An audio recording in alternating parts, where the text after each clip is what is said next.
আসসালামু আলাইকুম, কেমন আছেন সবাই? সবাইকে ঈদের শুভেচ্ছা জানিয়ে শুরু করছি আজকের ব্লগটি। সবাইকে ঈদ মোবারক। আজকে ঈদের নামাজ পড়তে এসেছি মসজিদে এসে একটি ঘটনা শেয়ার করার জন্য আজকের ব্লগটি বিশেষ করে করা। আমরা নামাজ পড়তে গিয়েছি লন্ডনের সবচেয়ে বড় মসজিদ ইস্ট লন্ডন মসজিদে।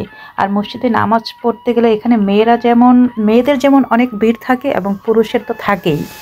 তো নামাজ পড়তে গিয়ে যেটা হলো, আমরা আমাদের মেয়েদের আসলে মসজিদে গিয়ে নামাজ পড়ার সুযোগ সুবিধা কম থাকে, সে কারণে যখনই সুযোগ থাকে তখন আমরা মায়েরা চাই সেখানে নামাজ পড়তে যেতে। কিন্তু নামাজ পড়তে গিয়ে একটা বিশাল অভিজ্ঞতা হলো, একজন মা তার ছোট্ট একটা বাচ্চাকে নিয়ে নামাজ পড়তে এসেছেন।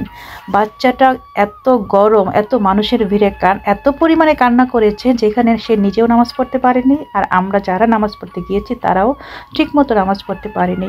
তো জিনিসটা খুব খারাপ লেগেছে আমাদের আসলে। হ্যাঁ, মসজিদে গিয়ে নামাজ পড়তে ভালো লাগে, কিন্তু পাশাপাশি কিন্তু আমাদের বাচ্চার দিকেও খেয়াল রাখতে হবে যে বাচ্চাটা কমফোর্টেবল বোধ করে কিনা। যাই হোক, আমি আসলে শেয়ার করলাম এই কারণে আমার প্রচণ্ড খারাপ লেগেছে। তারপর মসজিদ থেকে নামাজ পড়ে বাসায় এসে নাস্তা করলাম, কিছু গেস্ট এসেছিল।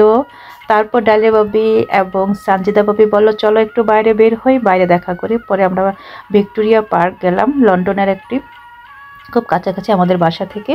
সেই পার্কে গিয়ে নিজেরা দেখা করলাম, ফটোশ্যুট করলাম, একটু গল্প করলাম। তারপরে স্বপ্নের আব্বুর বন্ধুর বাসায় গেলাম। এই নিয়ে আমাদের ঈদ শেষ হয়ে গেল। তো ঈদ সবার ঘরে ঘরে নিয়ে আসুক আনন্দ। আর আমরা প্রবাসীরা এভাবে ঈদ করে থাকি, হুটহাট ঈদ যেটা বলে। কাজের মাঝখানেও আমরা বেড়াতে যাই, কাজের মাঝখানেও একজনের সাথে একজন দেখা করি। আসলে সময় বের করে নিতে হয়, তাহলেই ঈদ উদযাপন করা যায়।